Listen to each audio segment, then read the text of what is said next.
are putting on this event to ensure that our community are informed voters, but the RTA, being a teachers union, will be focusing largely on issues of education justice.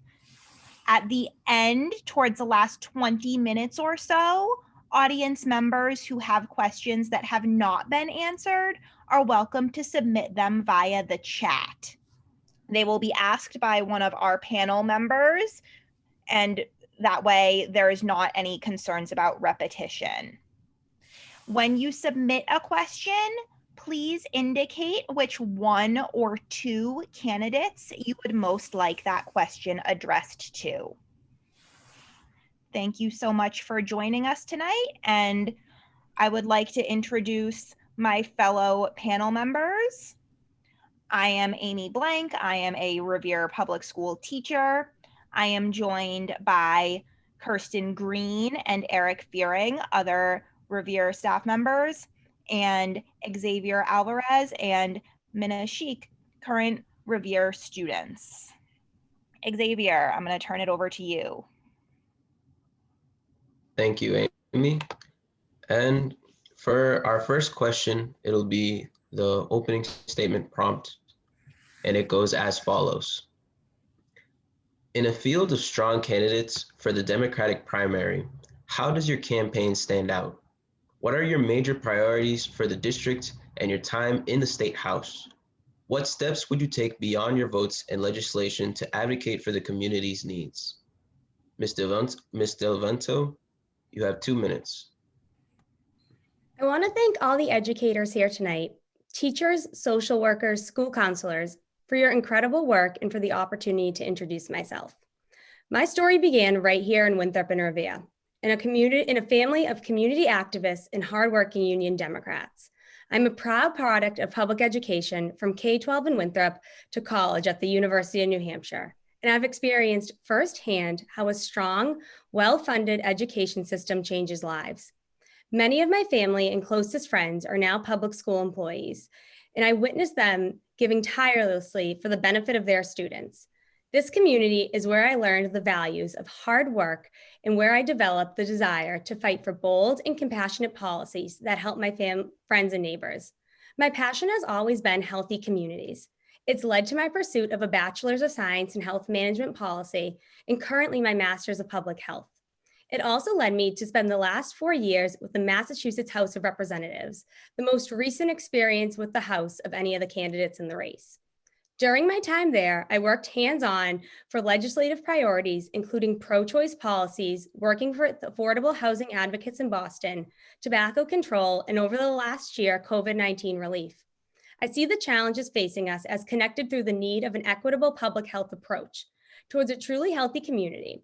We don't have a healthy community if our schools aren't funded, if our air isn't clean, and if our trains don't run, or if people can't afford to live here. We must immediately confront how the current public health crisis has exacerbated the challenges and inequities in our education system.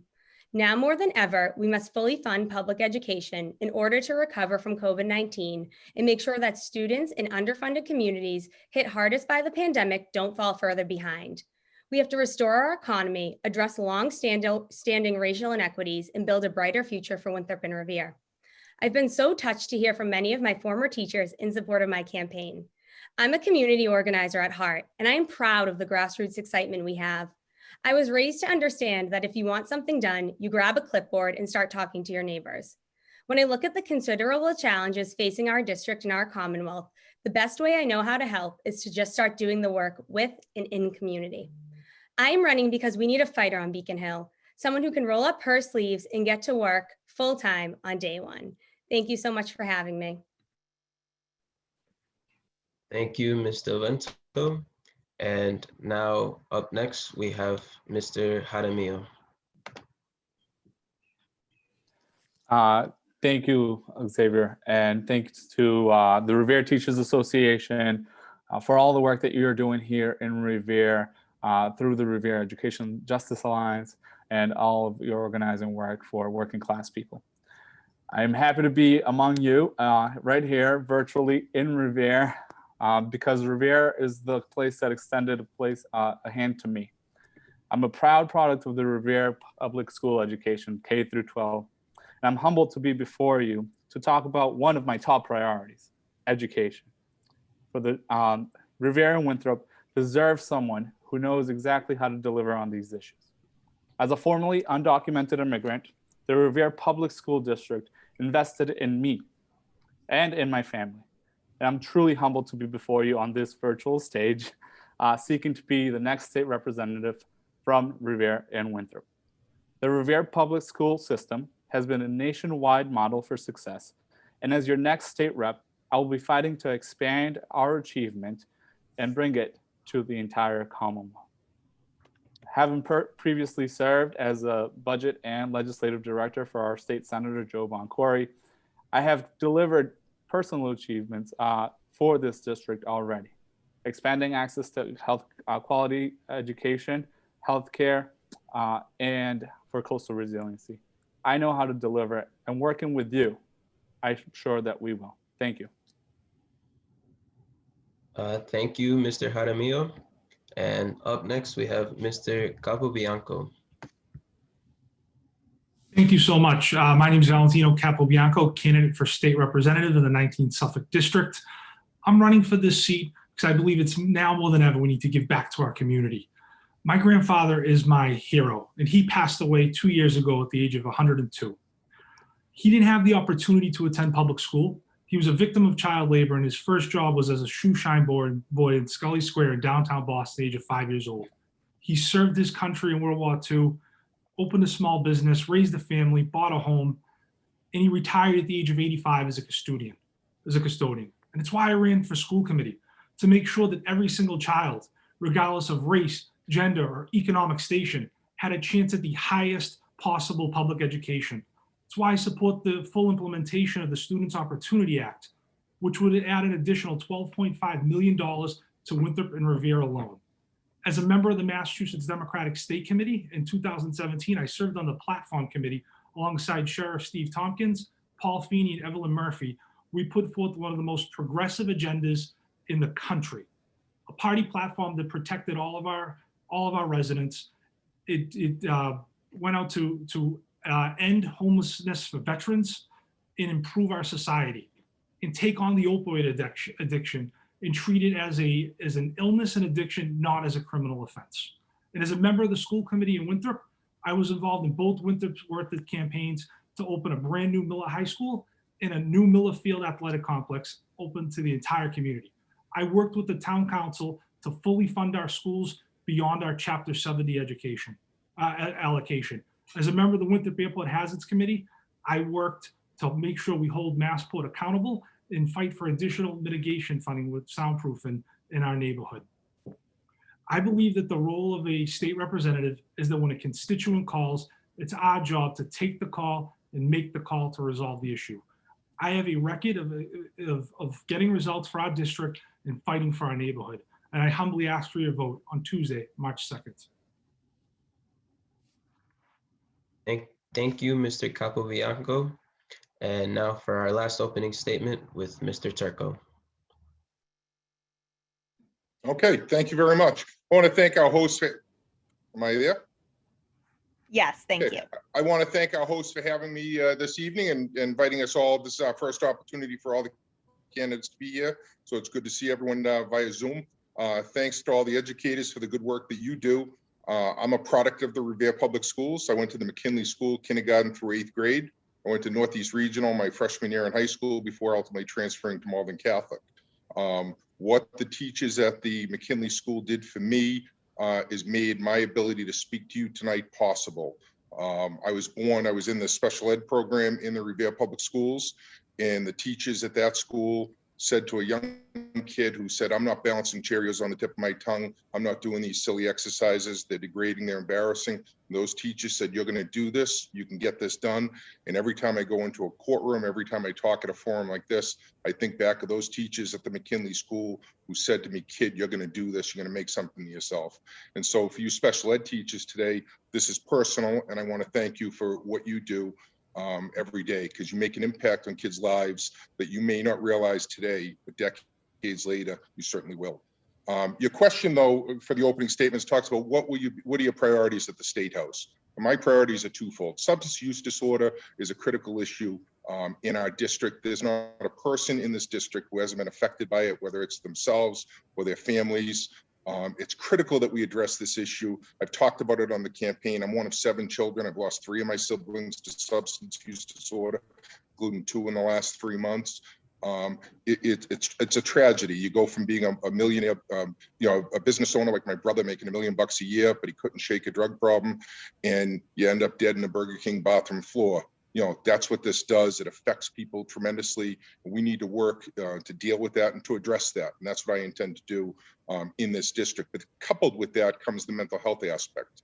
In my professional life, I ran the Worcester County Sheriff's Office for 5 years, and our place was filled with people that had mental health or substance use disorder. And it's critical that prisons no longer be a warehouse for people in need of services, and we need to hold the Commonwealth accountable. The second part of it is we've created a terrible paradigm in education today where we say to kids that don't go to a 4-year college or even a 2-year college, that if you don't go to college, you're somehow less than a success.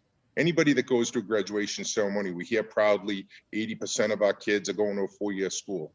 Well, it's okay for those 20% of the kids to go and become a plumber, to be an electrician, to go into the building trades, because those are the people that I grew up living next to that provided for their families. And one of the things I want to do is work with my friends in the building trades to bring them into our schools and to make it known to kids in their sophomore, junior, senior year that we want to incorporate apprentice programs right into the high schools, on a pilot program basis, so that we can say, listen, it's okay. There's no shame in not going to a 4-year school. Some people, the trades are a perfect alternative to be able to provide for your family.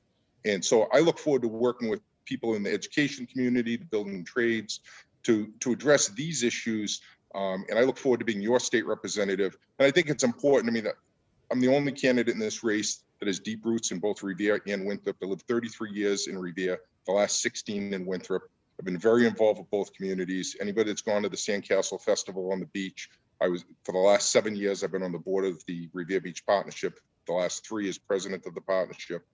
Anybody that has kids in youth sports, I've been a trustee of the John McCarthy Recreation Committee. And for the last 15 years, we've given well in excess of $1 million to help keep your fees down so the kids can participate in programs in a working class community like Revere. And I look forward to working with each one of you tonight, to be an effective state representative. Thank you for your time. Appreciate it. Thank you very much, Mr. Turco, and thank you to all of our candidates for joining us. Our first question will be directed first to Mr. Jaramillo and then to Mr. Turco. The question is as follows, and I'm happy to repeat it before our second reply. After the historic passage of the Student Opportunity Act, the COVID-19 pandemic necessitated major changes to the state budget. What timeline do you advocate for implementing the full commitment of the Student Opportunity Act? And how will you support increasing revenue to make funding those advances sustainable over time? Thank you for that important question, Amy. I'm very excited to have personally participated in the writing of the Student Opportunity Act in my later years at the State House with Senator Joe Boncory. And I know how this affects young people and students in our districts. But the reality is that this is a constitutionally mandated funding that has long been removed from access for the schools in our district. COVID, unfortunately, has put the brakes on that funding, but it should not put the brakes on our advocacy to ensure that we are fully funding our public schools. And that means that we have to think outside the box when it relates to this issue. And that 1/7 funding, which we missed because of COVID, we actually have to think about how we expand it, how we grow that funding for our public schools, because this is not a 1-year gap that we're having. This is a 30-year gap that we're having in our public schools, right? And we know what we can do when we fully fund our public education system. As I said, I was a formerly undocumented immigrant who cleaned bathrooms at Mass General to put himself through college. And here I am before you, asking for the support of the community to be your next state representative and continue that advocacy. So we know what we can do when we invest in our teachers and our students and in our families. So I will be a fierce advocate to ensure that we get that money back as soon as I get into office. Granted, obviously, it's a fight we'll have to take to the State House, and I am sure that together, based on my experience in community organizing with organizations like Revere Youth in Action, with whom the RTA partners for the Revere Education Justice Alliance, I'm sure that the people power will prevail to ensure that we're doing equitable funding, because it affects people like me, a person who was an ESL student, who for the first 3 years of his education at the Paul Revere School had access to an equitable education Please be system. mindful of our time, Mr. Jaramillo. Thank you. And so I know that together we'll get this done, and I fully commit to ensuring that we pass the Fair Share Amendment and we fully fund our public schools. Thank you. Thank you. Same question to you, Mr. Turco. Would you like to hear it again? No, I'm all set. Thank you very much. So All thank right. you. So, I've talked to a lot of people about this. A grand bargain was made for a 7-year funding program to fully fund education. I will not, as your state representative, I will not vote for a budget that does not fully fund the program over the next 7 years. And that includes the first year. If you look at the revenue numbers for the Commonwealth from the Department of Revenue, they release the numbers monthly. In the Commonwealth, while revenues are down, the Commonwealth is still bringing in more revenue month over month than it did last year. And the Commonwealth simply needs to prioritize education, because at the end of the day, education is the great equalizer. If we deprive kids of educational opportunity by depriving necessary funding to our school districts, we set those kids up for failure, socioeconomic failure, for decades to come. It's our moral duty to make sure we fully fund education. And I put down the market tonight that I will not vote for a budget that does not fully fund the bill. Number one. Number two, in terms of funding, I will vote as a member of the Constitutional Convention for the Fair Share Amendment, which will provide long-term funding to make sure the Commonwealth can meet its obligations. Thank you. Thank you, Mr. Turco. I'd like to bring up Kirsten Green to present our next question. Good evening, everyone. My question is for Mr. Capobianco and Ms. DelVento. Public colleges and universities in Massachusetts are sharply underfunded, and an analog to Student Opportunities Act has not been passed for higher education. How will you support public higher education, debt-free higher education, or free public college? We're going to start with Mr. Capobianco. Thank you so much for that question. And as well as the Student Opportunity Act, I fully support the implementation and the passage of the Cherish Act. I believe that community college in Massachusetts needs to be eventually free, and I'm a supporter in long-term of debt-free tuition in the Commonwealth. One advantage that Winthrop and Revere has is our proximity to two great community colleges, Bunker Hill and North Shore Community Colleges of Lynn. And I think transportation has a key aspect to that, and that's why I support the Blue Line extension to Lynn to make it easier for our students to attend North Shore Community College. I think that there's a way to get there, and I'm fully committed to working at the State House with students, teachers, parents, and advocates to make sure that we are on a right path to make college affordable, and we are on a path for debt-free tuition. Thank Thank you. you, Mr. Capobianco. Ms. DelVento? Yeah, so as someone who is still paying off my student loans and will be for a while, having gone to a public school and pursuing a master's, this issue is quite personal to me, and it's quite personal to my friends and family. I've seen how high student loans can seriously have deterred our generation, whether that be in succeeding, moving forward, buying a home, and advancing in their career. I fully support debt-free tuition. I also fully support the Cherish Act. These are issues that are personal to me. Again, I brought up that at heart, I am a community organizer. When I go up to Beacon Hill, I will work with and in community and have an open door policy to make sure that we're creative in the policies that we're passing to have affordable college. No one should have to worry about if they can afford to pay their student loans, whether they can pay for their tuition. We are home to one of the richest states in the country, and this should never be a worry for our residents. We have world-class public education from K to 12. We need to ensure that world-class education in our higher ed system is not just affordable, but achievable for everyone. And like I said before, I want to agree with my other candidates. I do fully support the Student Opportunity Act and fully funding that within the next budget. Thank you. All right, our next question is actually going to go to all 4 candidates, and it is as follows. With most of the legislature's work taking place in private, many legislators co-sponsor bills without it seeming to have an impact on whether they become law. Do you support the Act on Mass pledge?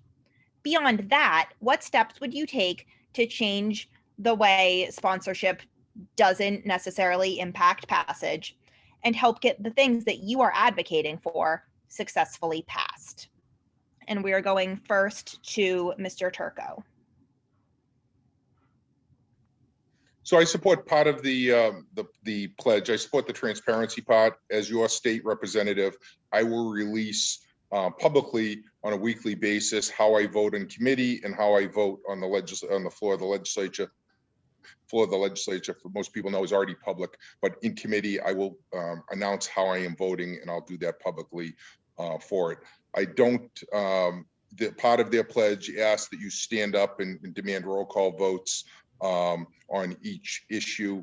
I think that it's important to work with your colleagues to build collegiality and to work within the system to get progress made. And so I don't support that type of approach, but I do support and commit that every vote that I take will be released publicly. And so nobody will have any question where I stand on issues. Thank you. Thank you, Mr. Turco. Mr. Capobianco. Thank you so much for this question. And as a chief of staff for Senator Feeney, I helped log and track the votes for in the Consumer Protection and Professional Licensure Committee, and all of that was made public. I think it should be all posted on the legislative website. So yes, I do support the Act on Mass pledge. In terms of full formal session, sometimes an informal session where there is more minor legislation passed, like land takings and sick time buyback. I don't know if it's necessary as long as folks are in there watching it. But yes, I do support the pledge. And in terms of co-sponsorships, I agree. The legislature needs to act quickly, especially now. There's no reason like an important piece of legislation like the Roe Act should be passed in the budget at the end of session and not a standalone bill in the beginning of session with over 100 co-sponsors. So I agree with that, and I'm committed to full transparency, and I'm in a position to do it, having served as a legislative aide for Speaker DeLeo and Chief of Staff of Senator Feeney. Thank you, Mr. Capobianco. Ms. DelVento. Yep, so I fully support the Voters Deserve to Know pledge. I have signed on to that for Act on Mass. I believe in the 21st century that our voters and constituents have accessibility to buy the groceries at a drop of the hat. They should be able to know how their elected officials are voting and how they are legislating. Regarding co-sponsorship, I will never sign my name to a piece of legislation that I will not stand fully for and champion. That I am going to be a legislator how I am running this campaign, open and honest with and in community. I will be an elected official as I am a community organizer. You will know where I stand, and I will never sign on to something that I do not put my whole heart into. Thank you, Ms. DelVento. And Mr. Jaramillo. Absolutely. So I've actually also signed on to the Act on Mass pledge. And I also believe, the reality is that a lot of bills already get roll called and there's enough people to stand, and I'd be happy to stand for full transparency on that end as well, because a lot of bills and legislation my colleagues are already standing for. So definitely, and like Ms. DelVento, I will not support any legislation I'm not fully behind, and I'm more than happy to, and will not more than happy, but I will certainly be publishing my votes in the committee process as well, because I think that full transparency is important, especially coming from a disenfranchised community, which often has been left out of the process. This is a way that we extend transparency and accessibility to people in the communities that I come from, just working class communities, immigrant communities. So I'm happy to stand like that on these issues. Thank you so much. Before we bring up the next question, I would just like to please remind participants to hold any questions they are hoping to submit until later in the night. That reminder has been put in writing in the chat as well. We anticipate about another 30 minutes of prepared questions before we open the floor for audience questions. We just ask this so that nobody's questions get lost in the shuffle while we're all listening so attentively to what our candidates are saying at the time. Thank you so much for being mindful of that. Now I would like to bring back Xavier to ask our next question. So this question will go to two candidates. First, Ms. DelVento, and then afterwards it'll go to Mr. Turco. And the question is, the legislature seldom mandates curriculum, but it did recently add a requirement for civics education. What would you support adding to the public school curriculum? Perhaps an ethics studies requirement or LGBTQ plus inclusive and consent-based sex ed? Ms. DelVento, you have.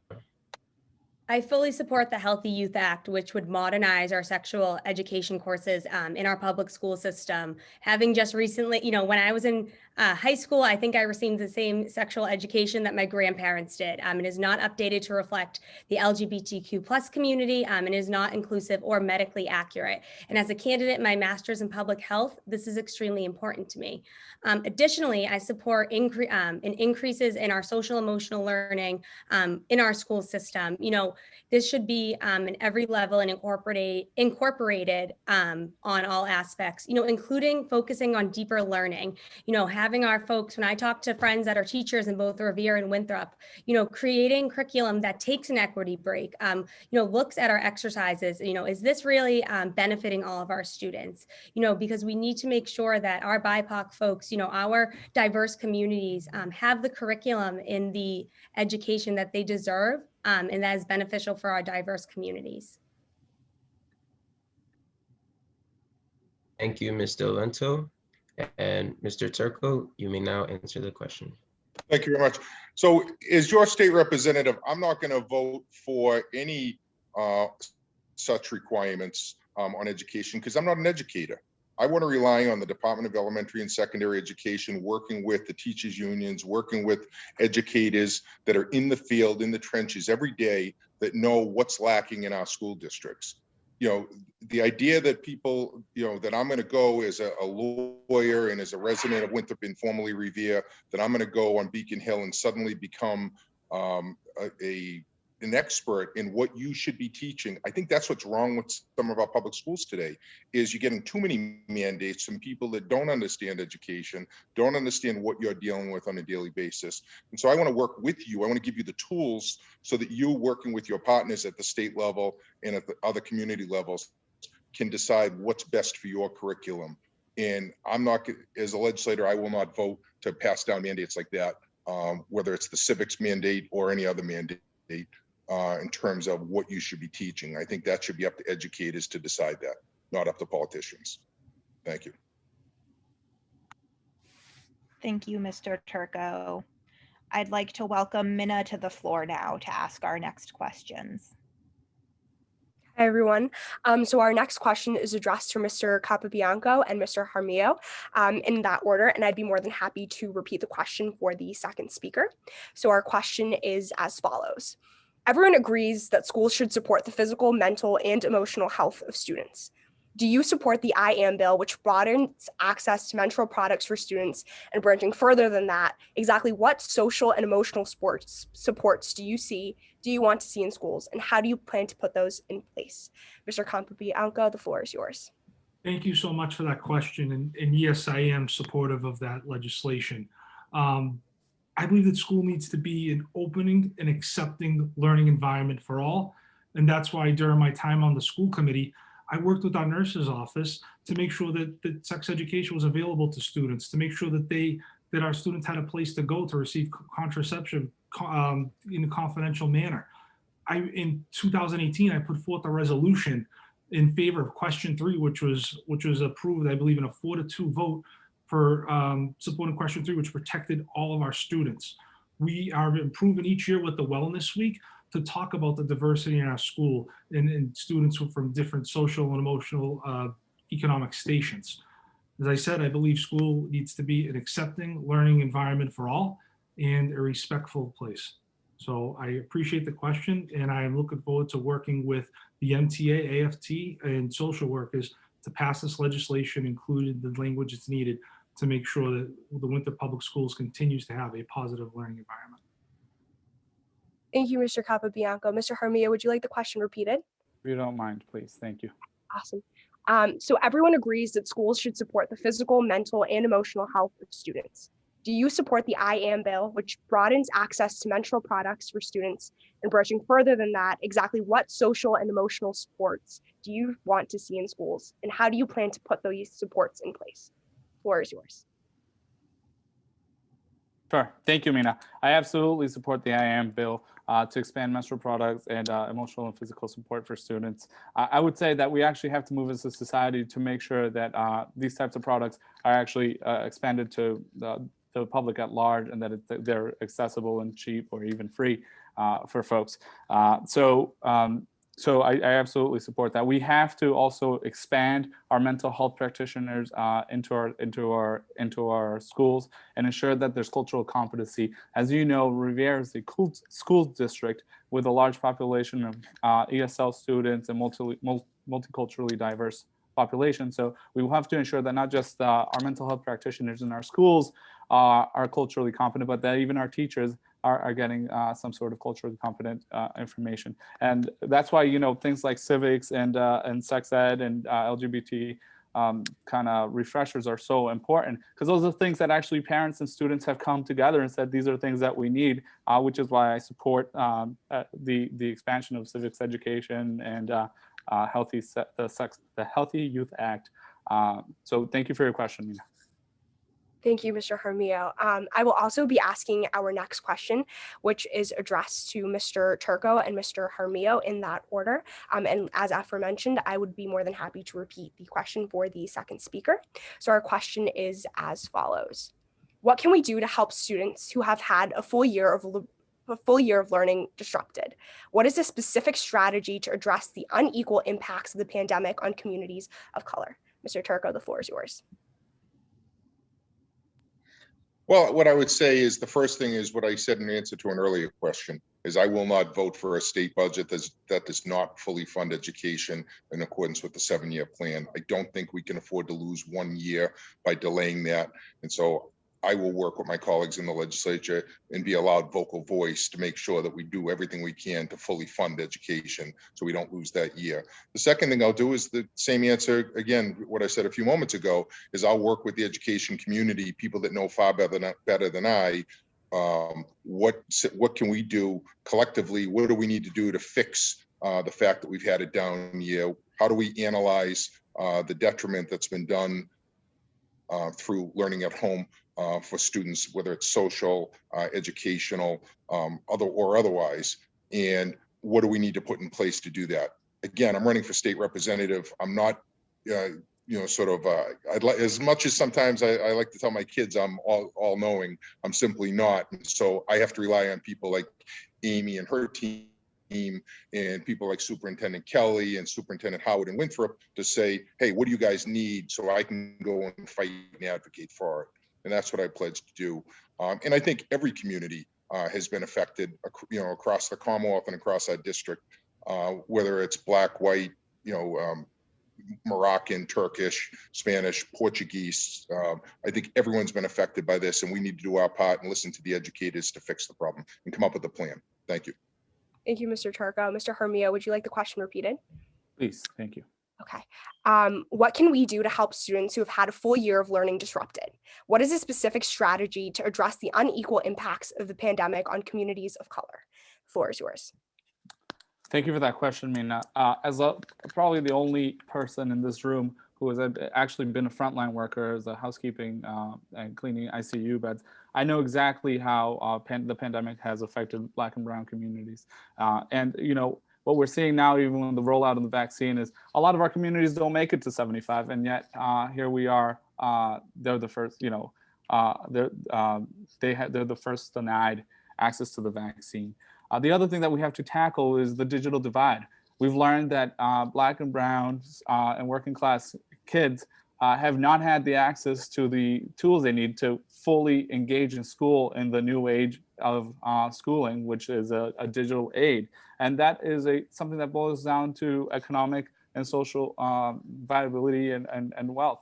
So making sure that we're bridging that divide so that our young people have access to an equitable education here. So these are things that are very important. Also making sure that we are, our teachers should be also up there, and we should expedite their vaccination. So make sure that we have young people come back into schools, and that we have buildings and infrastructure that is providing for a safe learning environment for everybody. Thank you for your question. Thank you, Mr. Jaramillo. I'd like to invite Xavier back to the floor for our next question, please. Thank you, Amy. And our next question goes out to Ms. DelVento and Mr. Capobianco. Winthrop schools are currently open in a hybrid model. Revere is all remote. What are the resources you think are necessary for a broader reopening, and how will you fight to ensure schools receive them? Ms. DelVento, you have the floor. Thank you for the question. A couple days ago, I recently put out a COVID-19 plan of 4 steps that I would take to make sure that we're not just coming back and bouncing back, but we come back stronger. Part of that was making sure that our teachers are vaccinated, and they are vaccinated now. But teachers, if they are in there, they are frontline workers. First and foremost, they deserve that pay. They deserve not to worry to use paid time off if they get sick at schools. Which right now, that's not guaranteed of what they're getting that coverage. And second being, they should be vaccinated and moved up. These schools need those resources to make sure that, we're not sending students and teachers back into an unsafe environment. And first and foremost, I want to address, schools are open, our teachers are working, they learned a new profession in 11 months. And I want to applaud them for that and applaud them for continuing the education. But for physically being back in the school, we need to move up their vaccination, as well as make sure that they have the compensation and the hazard pay that they deserve. Thank you, Ms. DelVento. And now, Mr. Capobianco, would you like me to repeat the question? I got it, Xavier, and thank you for the question. It's extremely important. And as the only candidate that is an elected official during this pandemic and a chief of staff, I live with it every day. As a member of the Shul Collaborative Board of Trustees, I know what it's like to lose 2 students and a teacher to this virus. And since last August, at every single meeting, hearing different guidelines from the state and various recommendations from our superintendent regarding opening or reopening and switching to a hybrid model, I know what it's like to receive the call from a teacher who's terrified about her own health to return to in-person learning. I also know what it's like to receive the call from a parent who's concerned about the social and emotional well-being of their child when just last year ago they might have been a straight A student or a 3-sport athlete. I have that responsibility. I live with it. The Winter Public Schools have been back in hybrid since early January, and it's been off to a slow start. That's mostly because of our internet problems and the fact that Comcast has a monopoly around this community that has to be breaking up, and that's why I support Representative Vargas's bill to allow different alternatives. I support President Biden's plan to allow aim to allow in-person learning within the next 100 days, and that includes making sure that our teachers are vaccinated as essential. That's why I also support hazards pay for essential workers. And as Ms. DelVento said, I believe that folks and all frontline workers should not have to use any of their sick time while quarantining. And I also believe that our retail workers who are at the front lines of the beginning of this pandemic must receive hazards pay. And once and for all, we have to reinstate time and a half on Sundays for our retail workers. Thanks for the important question. And I know our students are resilient and they will get through this stronger than ever. Thank you both for your responses. I'd like to welcome back Kirsten for our next 2 questions. Great, thanks, Amy. This next question is for Mr. Turco and Mr. Capobianco. Youth of color are disproportionately impacted by school discipline and police involvement. What is your stance on police in schools and the school to prison pipeline more generally?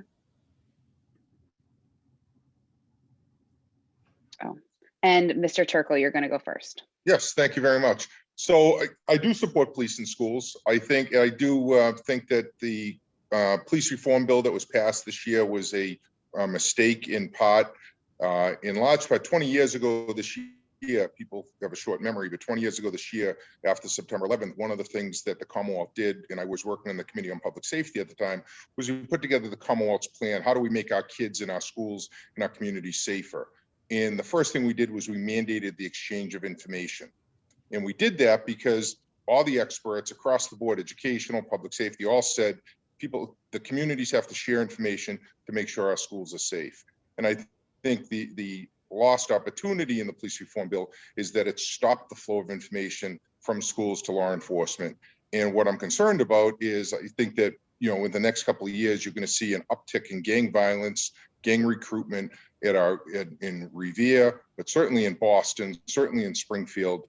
And we're going to have to revisit that. So I think that's certainly a large issue from my standpoint. So I do think police, rightly as part of a broader broader plan, make our schools safer and help break down barriers between students and police to show that there is a friend and a support, not as an enemy. The second part is I do agree. How do you break the schools to prison pipeline? That's very simple. You break that by fully funding education, by putting in trade programs in the schools, by working with educators, working with the DESC to put in place a program that educates children and reminds them and supports families. Because the reality is, the families that I grew up with, where a two-parent family, it is not what's out there today. And so teachers are now much more social workers than they were when I was a kid. And it's important that we sort of bring that piece in along with the public safety piece. Thank you. Thank you, Mr. Turco. Mr. Capobianco, would you like me to repeat the question? I'm all set. Thank you so much for the question. I do support having a school resource officer in our school department. The Winter Public Schools are fortunate enough to have Dawn Armistead, who is an amazing officer who makes sure that her office is open to our students to speak to them confidentially at any time. She has an education background as a former school committee member at the vocational school in Wakefield. And unlike Mr. Turco, I have the same position on police reform like Speaker Bob DeLeo and Senator Boncory, and that's supporting the implementation of the Reform, Shift, and Build Act, which doesn't do anything that crazy. It supports law enforcement. It bans the use of chokeholds. It bans no-knock warrants. Because what happened last year to George Floyd, Ahmaud Arbery, and Breonna Taylor can never happen again in this country. We need to rebuild our trust with our marginalized communities and have a conversation about moving forward together in a safe and healthy learning environment. Thank you, Mr. Capobianco. My next question is for Mr. Jaramillo and Ms. DelVento. The Revere Public Schools are committed to actively anti-racism education. How will you support that from the legislature? And Mr. Jaramillo, you're first. Sure. I reject the notion that we're going to see an increase in gang activity, and particularly the Revere schools. And so I'll start by saying that because our school district is diverse, and I'm damn proud of it. So I'll start by saying that I support the curriculum that the Revere Public Schools is committed to, because more than once I was stopped for being maybe a little dark, and I'm not that dark, but a little darker than my friends, or because I looked like I wasn't, quote, from around here. So from the legislature, I'll make sure that we have, like I mentioned earlier, some cultural competency initiatives that allow for our staff and our people to feel like they have a home here. That's what Revere did to me, and that's why I'm here before you today. And that's why I've worked with organizations like the RTA and the Revere Youth in Action to organize around these really important issues, and I've delivered on them. I've delivered on increasing the minimum wage for young people and ensuring that there wasn't a sub-wage. I delivered on paid family leave, and I'm also the only person in this panel here who currently works within the union, who helped introduce the bills for hazard pay and to remove the special exemption so that employers can't blame employees for getting sick on the COVID when they're coming in. So these are very important that affect Black and Brown communities. And, I fully support them, and I support the work of the Revere Public Schools. Thank you very much. Ms. DelVento, would you like me to repeat the question? No, I think I'm all set. First and foremost, I want to reject the notion that Mr. Turco brought up regarding gang violence going up. And I want to thank Juan for sharing his story. I reflect on my privilege as a straight-sized gender woman, and I reflect that to make sure that we're moving in the right direction, we need to implement anti-racist policies across the board. And whether that be in our education system, whether that be in our healthcare system, whether that be in our transportation and housing system, and I'm committed to that. And to do that, I know we have to work in and with communities, with unions like that Juan works for 32BJ, with our teachers unions, with our advocacy groups, because what we've been doing has not worked. And to move forward, we're at a point where we cannot keep putting Band-Aids on these issues. COVID-19 has exacerbated the racial inequities in our community across the board of our systems. And instead of putting Band-Aids and going back to normal, we need to pass some bold and compassionate legislation to move forward and make sure that we have diverse communities, and they're not just surviving, they're thriving. And I'm committed to that, and I'm committed to working with and in community for that. Thank you so much.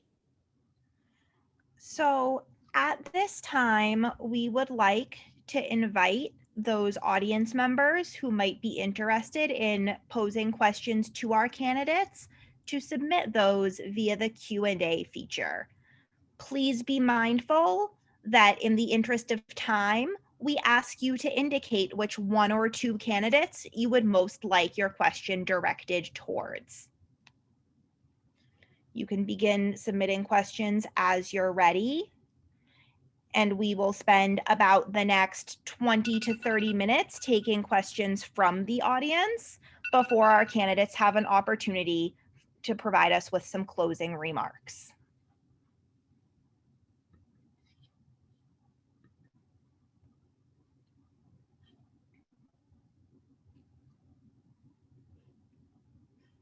We have a few questions coming into the Q&A already.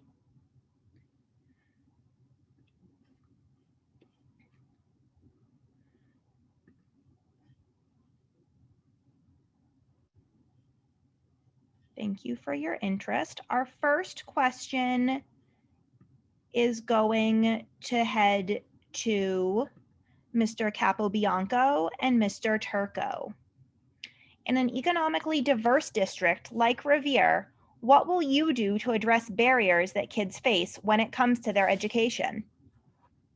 Thank you so much for that question. I recognize that I come to answer this as a straight white male in a point of privilege. And I think my job to help young students move forward, like I've done in Winthrop with our local Black Lives Matter chapter and March for Our Lives chapter, and that's why I received the endorsement of Taja Thomas, who is an activist, is to show up, to listen, to be available, transparent, as accessible, and see how I can work with these young leaders to advocate. It's my job to just show up, to listen, and to learn. Thank you so much.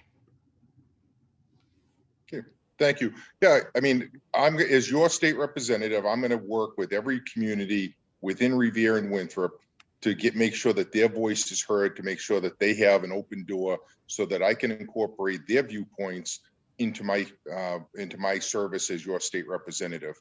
I've been privileged to travel the world, and I've been to Bahrain, I've been to Turkey, I've been to Morocco. I've been many different places beyond that, where a lot of the communities that are in Revere now, I've been there, I've seen the cultures, I've learned about the people, and I think that gives me an advantage to go and work with communities and say, look, I've opened my mind, I've changed my views on things because I've met people that are different than me. And I send my kids to a school that's 50% not white, and I choose to send them there, and I choose to pay for that.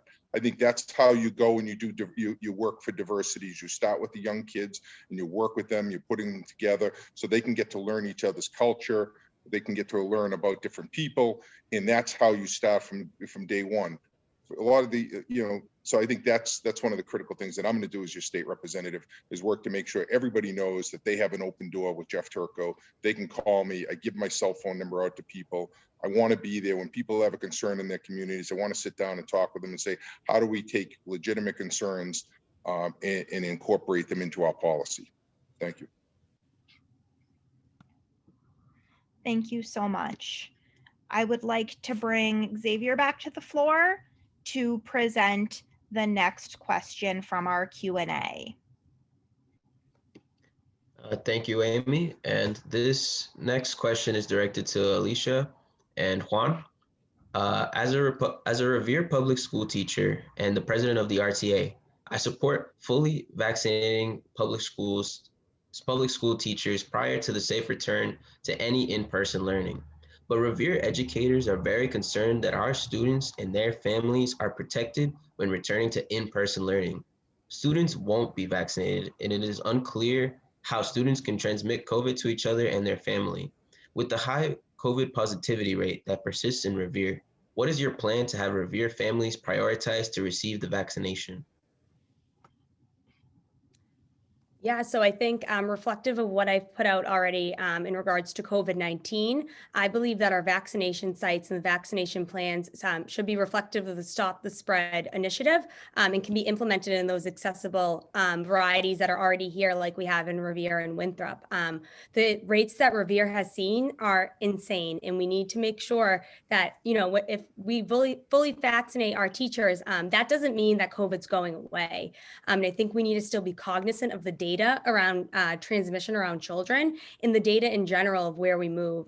We may be having the vaccine, but we are not, there's a light at the end of the tunnel, but we are not done. And I'm open to still continuing working with the unions, working with DESE and making sure that students and teachers are not physically back in until it's safe on both ends, and that they have the increased resources like PPE, like hazard pay, like issues like that to make sure that they are safe. The vaccination shouldn't just be one of those small band-aids like I referred to.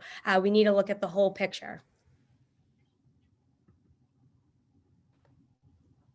Yeah, so I would say that the vaccination is obviously not the silver bullet, and that the communities communities like Revere have been the frontline communities of this pandemic.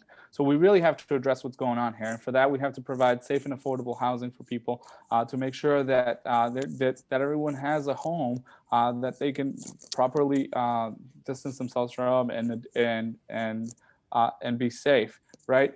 From Revere, we have our doctors, our nurses. They're traveling into Boston. So that means we also have to invest in an equitable transportation system. One of the things that's been going on during the pandemic is my father, who works 16 hours a day as a housekeeping staff at not one, but two hospitals in the district in Massachusetts, in Boston, has to take a train that now takes them 10 minutes. And what happens when you cut down train services, that you're actually packing my father in with a bunch of other folks. And instead of them distancing, they're actually lot more likely to contract the virus.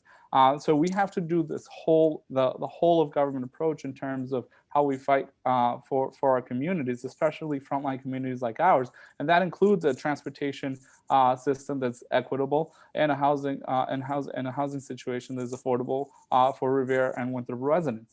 So that's something that we have to just take a look at, and obviously we have to expedite because our communities have been disproportionately affected. We have to expedite the vaccination of our communities. But not only that, we have to create confidence for the vaccine among our communities. And so there's a lot of different things, and that also means that we have to expedite the vaccination process for people who are 65 and older, right? We know that because of comorbidities, a lot of our communities are disproportionately affected. And so, to me, if you're lucky to get up to 75, then you get the vaccine. That seems like in itself an equitable process. So these are things that we can do to ensure that people can go back to work safely, that students can go back safely.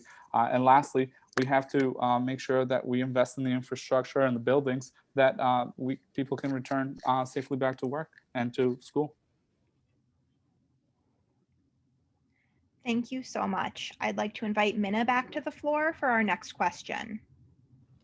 So our next question is addressed to all of our speakers here tonight. So one of our audience members asks, do you support the Safe Communities Act and why? So the speaking order will go Mr. Turco, Mr. Capobianco, Ms. DelVento, and Mr. Jaramillo, starting with Mr. Turco.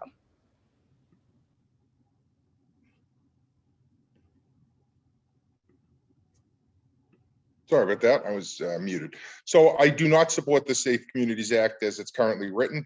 I have a concern. I have not wrapped myself around supporting driver's licenses for undocumented.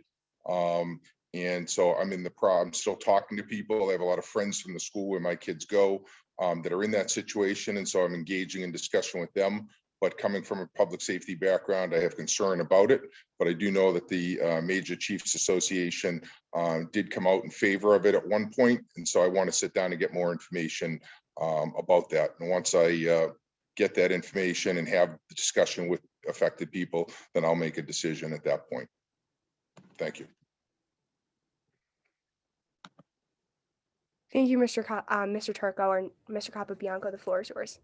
Thank you so much. I also come from a public safety background. I worked for 2 years as the Deputy Director of Community Affairs for the Middlesex Sheriff's Department under Sheriff Katusian. And one of the proudest moments I had as a staffer in the State Senate was when my boss, Paul Feeney, voted for a Safe Communities Amendment in the state budget. He knew that he might lose that election because of that vote. The year before that, he lost by 3%, came back winning by over 20%. Elected officials need to do what they think is right for their community, and voting against the Safe Communities Act is not reflective of this community. That's why I support the Safe Communities Act and the Working Families Mobility Act. Because what happened under the Trump administration when children were ripped from their mothers at the borders could never happen again. It cannot happen in this district. And a driver's license is a way to have a job. And a job is a part of the American dream that my grandfather, a first-generation Italian immigrant, worked for his entire life. That is not, his opinion is not reflective of his district, and I hope that my other candidates agree with me on this issue. Thank you, Mr. Capobianco. Ms. DelVento, the floor is yours. Yep, so I fully support the Safe Communities Act as well as the Family Mobility Act. And I have come to this, through conversations, whether that be while working on Beacon Hill recently, and also with folks in the community who are affected by, these pieces of legislation. We need to make sure that, all our neighbors, feel comfortable enough to call a doctor, to call the police office when there's domestic violence. Right now, they're not. And that is so unfortunate in the country that we live in. This is a public health issue. The jarring health inequities that we see with communities of color, has been exacerbated by COVID-19. And any legislation that we can pass to make sure that comfort level is there, that trust is there, is so important, especially to the community in the city of Revere. Thank you, Ms. DelVento. Mr. Jaramillo, the floor is yours.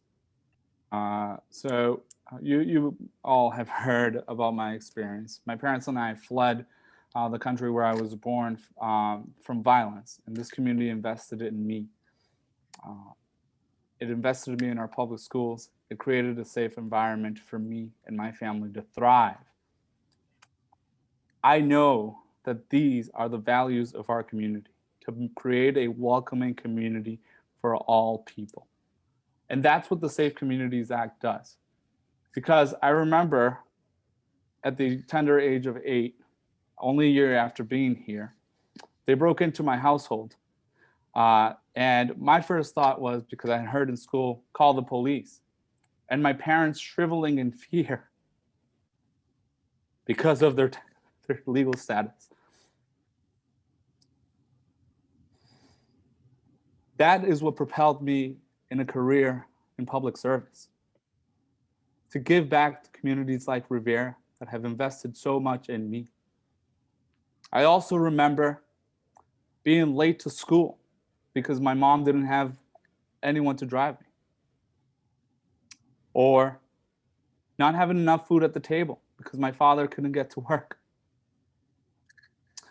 These are the real repercussions of not passing the Safe Communities Act, and the Work and Mobility Act. So of course, I stand by them, and I'm proud of it. And I thank my fellow candidates who also stand by it, because we share our values, and I applaud you for that. Thank you. Mr. Jaramillo. And thank you to our candidates for their concise answers thus far. I want to let you all know that we are ahead of schedule. So if you would like to slow down, expand on some of your points a little further, we have time to do that and still should be in good shape to get to all the questions currently in our Q&A. So you are invited to do so. I'd like to invite Kirsten back up for our next audience question. Thank you, Amy. My question is directed towards Mr. Jaramillo. Can you speak more about where you stand on police in schools? Sure. Again, to highlight how this community has welcomed me and invested in me, and how I know that we share values here today, and why I'm so excited to be here. I've actually been lucky enough to have really good interactions with police officers. I can't say that that is the same, that is true for all of my friends. But what happens is, as it was insinuated earlier, people like me and my friends oftentimes get criminalized, oftentimes in places where they think they're safe. So what we need to do is invest in resources so that the Black and brown children feel safe in our schools. That means investing in culturally competent mental health access, culturally competent education, so that our teachers and our students can create a nice, inviting environment. And you know, for a lot of us, especially those of us, as we go over the question about you know, immigration, for a lot of us, these are not the type of resources that that we have a lot of access to, right?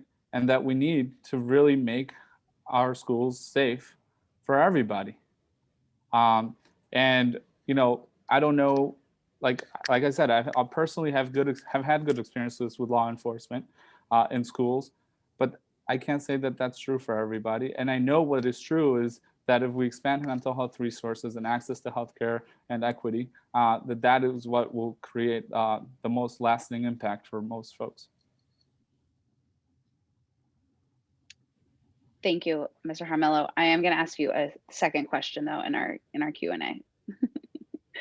Can you tell us how you intend to work with communities with community on holding monopolies like Amazon accountable? Oh, yeah. So I am actually a union leader here in the Commonwealth of Massachusetts. And it's something that you can read about on my website, juanforrep.com, where you could also sign up to volunteer and or contribute. But essentially, as a community leader for a long time here in this district, fighting for fair wages and for paid family leave and an expansion in healthcare, one of the things that I've constantly found is that we meet resistance, but as a community, we can fight it together. I work in labor right now, so obviously we have to. One of my missions is to ensure that we have strong paying, good union jobs at any Amazon site that opens up in this district. I will be personally accountable for that. I will be fighting on behalf of workers, alongside workers, whether I get elected or not, because if I don't get elected, I'll go back to my job where this is one of our top priorities. So I will hold Amazon accountable because they've reaped in millions of dollars in profits, while working class people like you folks at home are counting your pennies to make sure that you can keep your lights on. And so I'm super ecstatic to be able to say that that's what I'm going to do, and I will deliver, just like I delivered paid family leave and a minimum $15 minimum wage, and I was able to fight back against a youth minimum wage because I know it affects working class families in our district. So thank you. Thank you. I'd like to invite Minna back to ask our next question. Thank you. So our next question is directed towards Mr. Turco. And our question reads, why did you make the decision to send your own children to private schools if you fully support the school systems? It's a very simple question. It's a matter of faith. My children go to Roman Catholic schools. My children go to Mass weekly. They say their prayers at night before they go to bed. It is who we are as a family. My wife and I made the decision whether we lived in Lexington with arguably the best public schools in the Commonwealth, or where we live in Winthrop, where we chose to settle and raise our family, that my children would go to Roman Catholic schools, period. Matter of faith. And that's it. Thank you for the question. Thanks for the opportunity. Thanks for the opportunity to clarify too.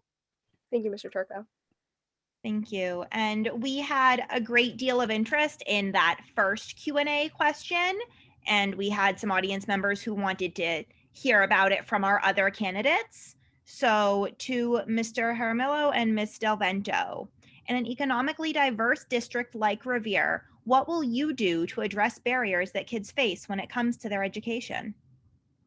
Yeah, so very simply put, we can go right back to the Workers' Mobility Act, which expands access to driver's license for all people in the Commonwealth.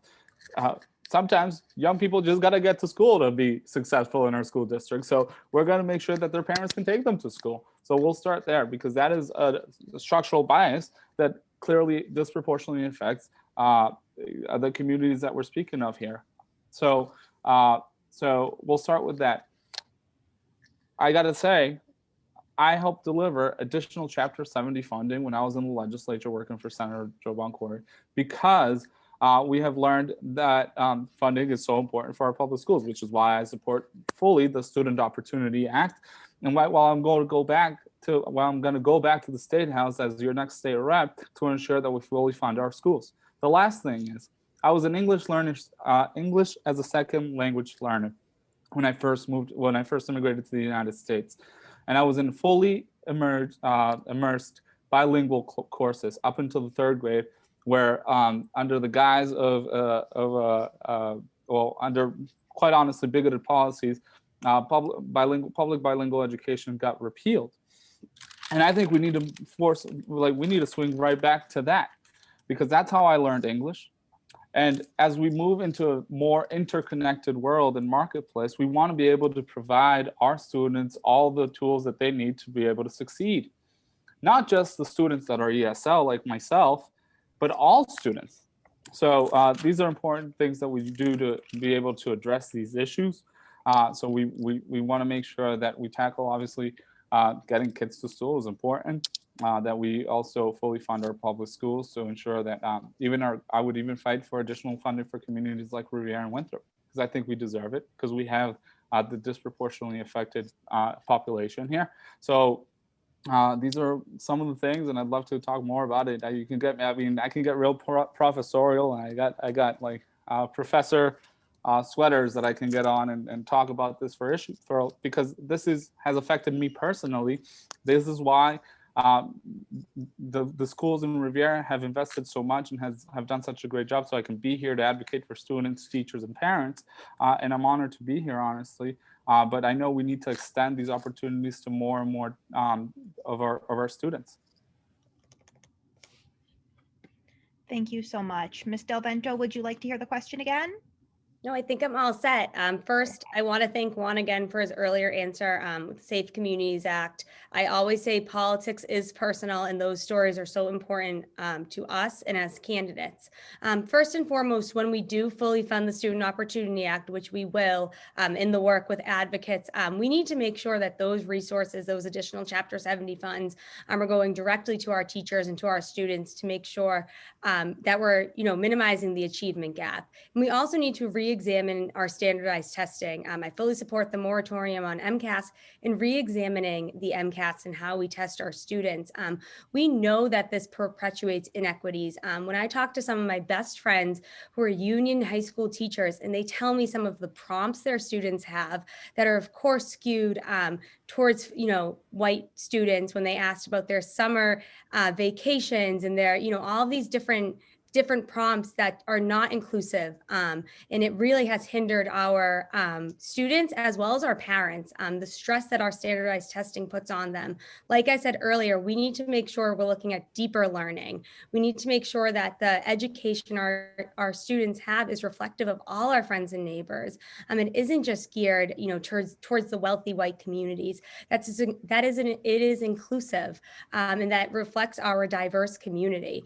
So I'm open to those types of work, as well as increasing affordable housing. I see it right here in Winthrop and Revere. People are being pushed out day after day, and it is not getting better with COVID. Like I said earlier, we need to stop putting the Band-Aids on these issues. We need to make sure we are passing bold and compassionate policy. I would want to work with the RTA and other union members to make sure that we're closing that achievement gap, again, and not putting the Band-Aids on. We're coming back from remote learning, hybrid learning, and not bouncing back, but coming back stronger. So I'm open to working, like I said, in and with community to close this achievement gap. Thank you so much, Ms. DelVento.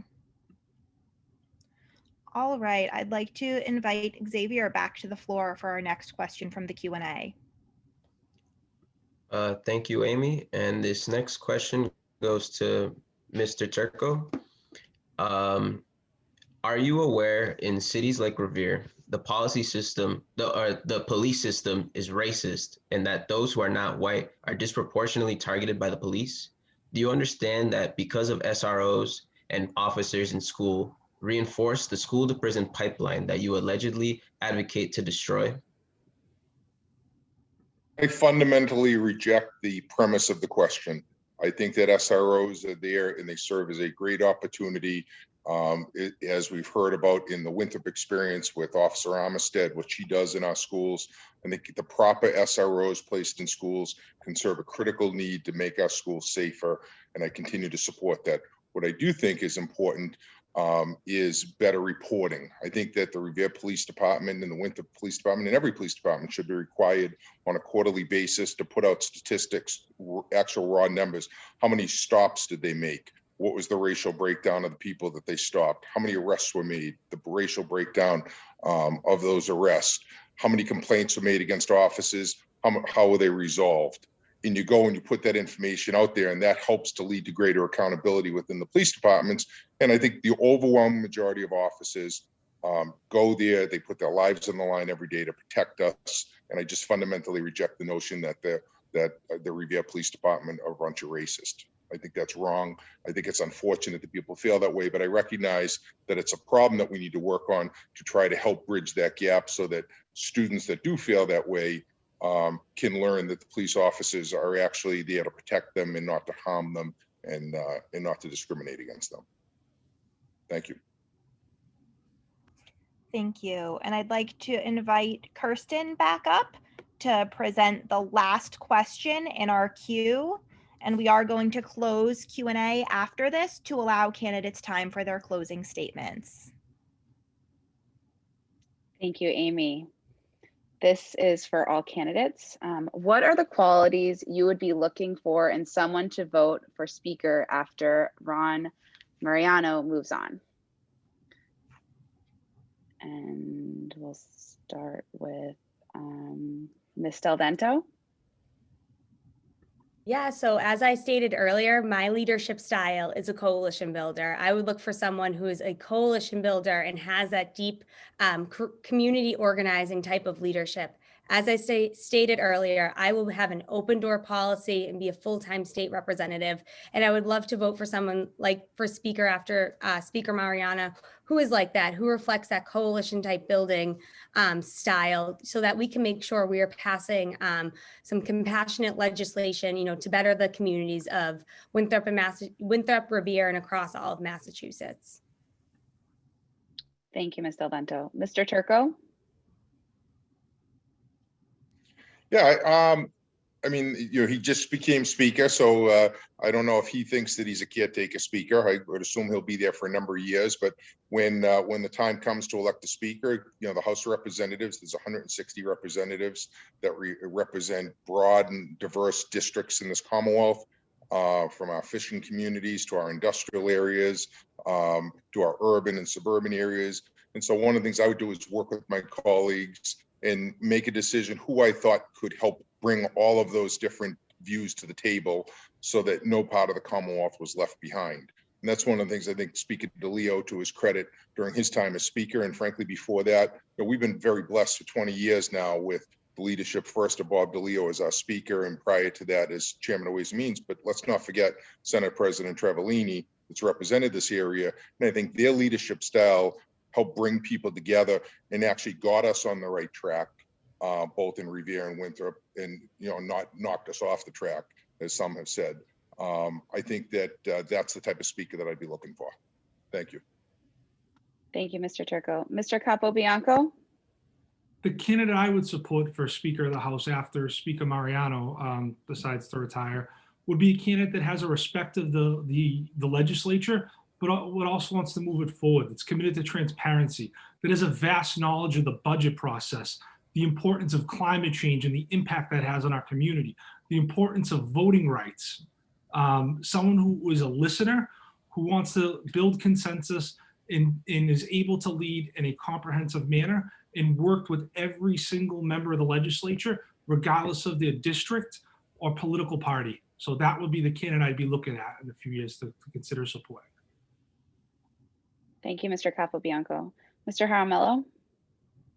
Yeah, so it's kind of hard to look that far behind. We want to be respectful of the new speaker, and also want to say that Speaker Bob DeLeo, who actually I worked intricately with, both as his intern and on behalf with Revere Youth in Action, to ensure that there was not a statewide sub-minimum wage for young people, has delivered a lot for our district. Likewise, however, I think we need someone to lead the body that will be a leader on workers' rights, that would be a leader for communities like Revere and Winthrop, coastal communities that are going to be disproportionately affected by climate change. These are the qualities that I'm looking for in the next speaker, without getting too much into it, because I want to be respectful of the fact that we have a speaker here. And so, but honestly, someone that is entrenched in the community and that is willing to listen to the entire Commonwealth. Climate change does not affect, for example, the town of Winthrop and city of Revere the same as it affects the city of Springfield or Greenfield, right? And we need a broad approach that is going to take into account all of these issues, and in addition to taking into account how climate change or education or access to transportation, health, or even food disproportionately affect working class, immigrant, and Black and brown communities. And I'm going to vote for a speaker that is going to support those communities, because that's who I support, and that's the community that we live in this district, the 19th Suffolk district. Thank you so much. And on that note, I would like to invite Minna back to the floor to introduce our candidates' closing remarks. Thank you. Thank you, everyone, for your remarks tonight. Before beginning our closing statements, I'd like to set the speaking order as Mr. Turco, Mr. Capobianco, Mr. Jaramillo, and then Ms. DelVento. So our closing statement prompt is as follows. As a community, we pride ourselves in our diversity. Our community is our non-English speakers, our Black and brown peers, our undocumented immigrants, our differently abled, our elders, our youth. As an elected official, it becomes your responsibility to elevate the voices of all of your constituents.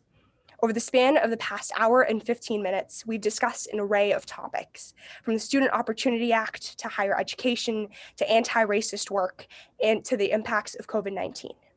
In a 2 to 3 minute closing statement, please explain what you will do to ensure your work in these areas and your time in office as a whole results in improvements that are accessible and equitable to all. Mr. Turco, the floor is yours. Thank you very much. Once again, I want to thank everyone for hosting us. This is our first opportunity to have all the Democratic candidates together. I want to thank them all for participating. Most importantly, I want to thank and apologize at the same time to our translators who, for those watching, didn't get to see the chat with the repeated pleas to all of us, slow down. So I thank them for the good work that they did, and I apologize to the extent that I contributed to your saying slow down. I mean, the simple solution is, I'm the only candidate tonight that said this and has made this pledge, is I will not vote for a state budget that doesn't fully fund education in accordance with the 7-year schedule. I will not agree to vote for something that delays the 7-year schedule that's been agreed on. And that's the first step in addressing racial injustice. That's the first step in addressing all communities, whether it's non-English speaking students, whether it's disabled students, across the board. And so I make that commitment tonight. I've said it repeatedly. I urge my fellow candidates that if they think if they're going to be successful, that they should make a similar pledge, because everything we talk about in education is meaningless if we don't fund it. And so that's step number one. Step number two is, again, I'm not an educator. I would sit down with the folks from the RTA, from the WTA, from the statewide unions, as well as from the DESC, and say, and frankly, if the parents groups, because I think it's important to get parents and students to be involved in the process, and to say, what are we lacking here? My job is to get you the resources so you can then put together the plan to make sure everyone's included in the process. And I look forward to going and fighting for extra resources to make sure that we fully fund education in the Commonwealth, to make sure that we give everyone the opportunity that I had. Again, I can't stress enough, I was that kid that couldn't speak growing up. I was the kid that Revere Public School teachers, several of them that are supporting my candidacy right now, pulled me aside and said, you're going to do something with yourself, kid. I was that kid, and I want to make sure that we fund opportunities so other kids get the chance to be that kid. So I thank you for the opportunity to address you tonight. I'm very excited to get up to Beacon Hill to fight for our schools and fight for our communities. And I look forward to working with each and every one of you as partners. And I come to this with an open mind to learn and be a better representative on your behalf. Thank you very much. Have a wonderful night. Thank you, Mr. Turco, for your remarks. Mr. Capobianco, the floor is yours. Thank you so much to the Revere Teachers Association, our students in Revere Public Schools, and the fellow candidates for joining me here this evening. The first time I got involved in serving our community was in 2004, and I've been doing so ever since. And in my junior year of high school is when Mrs. Flanagan, a civics teacher, took a chance on me and encouraged me to run for class president. She encouraged me to go to the State House and meet with Bob DeLeo when he was our Ways and Means Chair at Student Government Day. And I'm lucky that I had that opportunity. And that's why I love public service. I love giving back to our community. And I was able to sit on both sides of all sides of different issues. As a member of the Winthrop School Committee, I worked to negotiate multiple contracts with both sides that resulted in salary increases and early retirement incentives. On the Shore Collaborative Board of Trustees, I worked to pass the first contract in multiple years, and that's why the local AFT board endorsed me. I was a member of the Airport Hazards Committee. We worked with Congresswoman Clark's office to advocate for funding for additional mitigation right in Precinct 3 in Point Shirley. And I'll do everything I can as a state rep to make sure that federal money is released to us. As a chief of staff, I've worked during this pandemic. I've gone back to constituents. I took the calls. In working with our labor community, I worked with IBEW 2222 and was the first legislative staffer to sign a card in an effort to unionize State House employees. That's why I'm endorsed by so many in the union labor movement, including the iron workers, our gas workers who was locked out of work last year, and our transport workers on the MBTA. I will do what I've always done. It's show up, get the job done, work for our neighborhoods. And in this time, experience matters. Even though I'm 32 years old, I have the most experience in this race, and I'm ready to serve our community in day one, just as I always won. Available, accessible, open, and honest.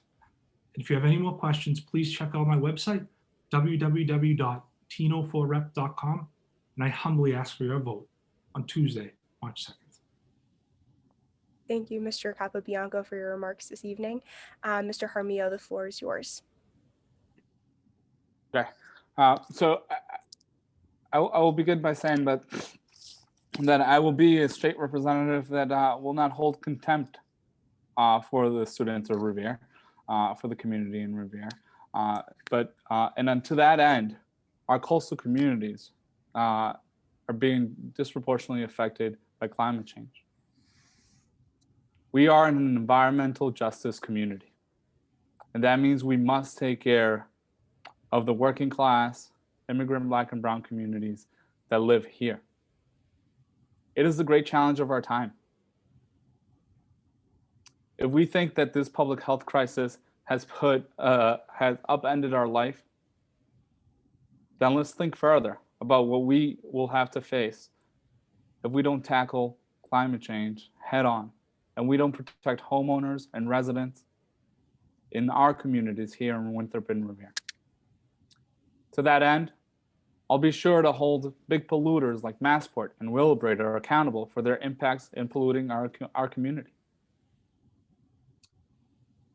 Their pollution, air and noise pollution, and other types of pollution that gets into our water system affect disproportionately working class, Black and brown communities, their health, their pockets, and their quality of life.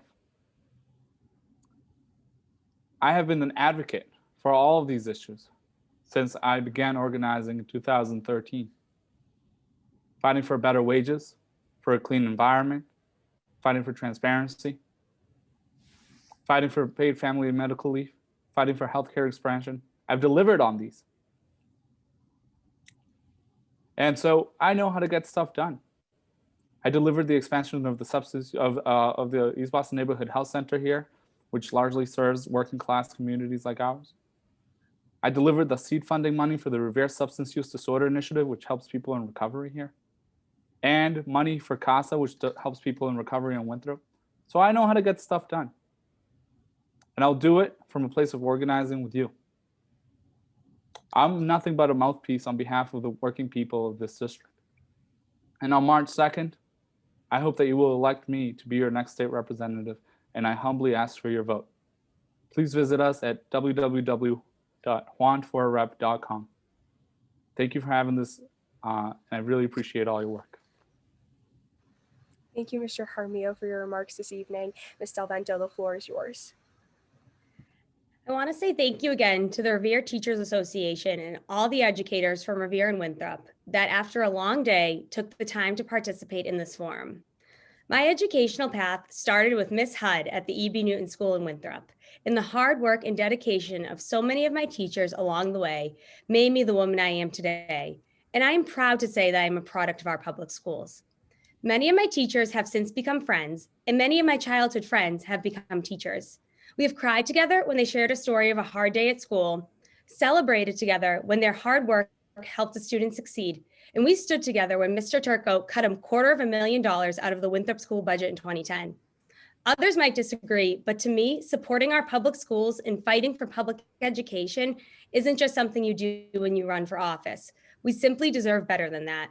From the Garfield to Beachmont, to the Lincoln, to Paul Revere, and many other schools in Winthrop and Revere. Our teachers work hard to create a social emotional environment that acknowledges and respects children from diverse families and cultural backgrounds, and that Revere and Winthrop face different challenges. No matter where you are, though, a happier, well-paid, supported teacher means a happier, more supported student. Educators in our district have had to make terrible choices between libraries, computer sciences, language learning, or athletics. And if you ask me, that is simply not okay. That is why, if elected, it is very important to me to keep an open door policy for our educators. I will work with them and fight for them, and I promise it'll be my full-time and only job to make sure their voices and that of their students are heard on Beacon Hill. I support a community approach to education. I support deeper learning strategies and grants that increase pathways for our faculties to better reflect our student bodies so that former Revere Public School students can then become Revere Public School teachers. A state legislator's job is to fight day in and day out for all of their constituents, especially those made vulnerable by systemic racism, climate change, barriers to education and healthcare, and lack of access to their fair share of our Commonwealth's considerable capital. I will fight for a brighter future for Winthrop and Revere, which means for all of us. Thank you for your time, and come Tuesday, March 2nd, I would be honored to have your vote as your next state representative for Revere and Winthrop. Thank you. Thank you for your remarks this evening, Ms. DelVento. I'd like to thank all our audience members for joining us tonight. And a second thank you to those who submitted questions that we were able to present to the candidates.